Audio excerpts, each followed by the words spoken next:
अमेय विक्रमा क्रूरा सुंदरी सुर सुंदरी वन दुर्गा च मातंगी मतंग मुनि पूजिता।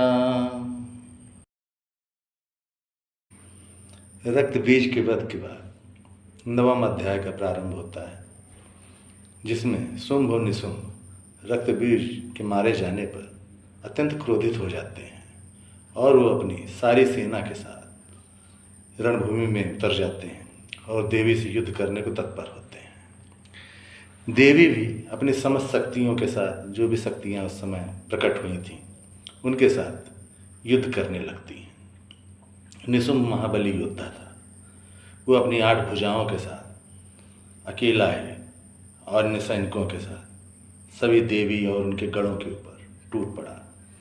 तलवार, भाला, फरसा, गदा, धनुष बाण से निरंतर दोनों तरफ से युद्ध होने लगा। कभी असुर सेना भारी पड़ती, कभी देवी की सेना भारी पड़ती। युद्ध बराबर का चल रहा था। निशुंभ ने देवी के सिंह को घायल कर दिया। देवी के सिंह को जब घायल किया तब देवी को और क्रोध बढ़ गया। देवी ने उस पर गदा से प्रहार कर दिया। देवी ने गदा से प्रहार किया, एक क्षण को उसमें मूर्छा छा गई, किंतु थोड़ी देर में वह फिर उठा और युद्ध के लिए फिर से उसी तरीके से जोश के साथ युद्ध करने लगा और सभी देवियां उस पर प्रहार करती, वो सभी के प्रहार का जवाब देता और जब वो अपने अस्त्र शस्त्रों से वार करता, देवियां उसके प्रहार का जवाब देती। धीरे धीरे निशुंभ ने अपनी 10,000 भुजाएं बढ़ा दी और विशाल विकराल तरीके से वहाँ गर्जना की। ऐसी गर्जना कि तीनों लोग कांपने लगे। उसके ऐसा करने पर देवी ने भी अपना विकराल स्वरूप बनाया और माँ चंडिका ने भी जोर की हुंकार भरी, जिससे आकाश, धरती, चारों दिशाएं सब कंपायमान होने लगी। भयंकर वातावरण, बहुत ही जबरदस्त युद्ध चला दोनों पक्षों में। किंतु अधर्म की हार निश्चित है, जिसके लिए देवी ने अवतार लिया, अपने आप को प्रकट किया। इसलिए देवी युद्ध में विजयी होते हुए निशुंभ का वध कर देती हैं। निशुंभ को जब मारती हैं वो भाले से, तभी निशुंभ के अंदर से एक दूसरा असुर निकलने लगता है उसकी गर्दन से। वो कहता है, ठहर जा, ठहर जा। तब तक देवी उसका भी सिर धड़ से अलग कर देती हैं।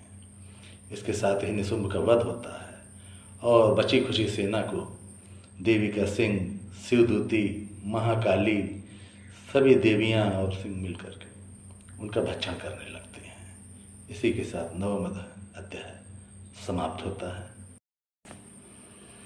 निशुंभ के वध के बाद शुंभ, उसका बड़ा भाई, वो अत्यंत क्रोधित हो जाता है और देवी से कहता है, अरे दुष्ट दुर्गे, तुम अपनी शक्तियों के सहारे युद्ध लड़ रही हो और अपने आप को बलवान समझ रही हो। इन शक्तियों के बिना अकेले युद्ध करती, तब तुम्हें सबक सिखाता मैं। देवी कहती है कि मूर्ख, तू जो देख रहा है यह अलग अलग मेरी सेना नहीं है, यह मेरी ही शक्तियां हैं जो मुझसे निकली हुई हैं। मैं इन्हें समेट लेती हूँ, वापस ले लेती हूँ। इतना कहते ही देवी की जितनी भी शक्तियाँ थीं, ब्रह्माणी, ऐन्द्री, नरसिंही, वाराही, जो भी शक्तियाँ देवियाँ थीं, सब देवी के अंदर समाहित हो गई। तब देवी अकेले रणभूमि में खड़ी और उन्होंने हुंकार दी कि अब मैं अकेली हूँ, अब युद्ध करो। शुंभ ने देखा कि देवी अब अकेली हो गई हैं, तो उसने अपने बाणों से प्रहार किया। देवी ने उसके बाणों को काट डाला। फिर उसने तलवार से प्रहार किया, देवी ने तलवार को भी काट डाला। फिर उसने गदा से प्रहार किया, गदा को भी देवी ने नष्ट कर दिया।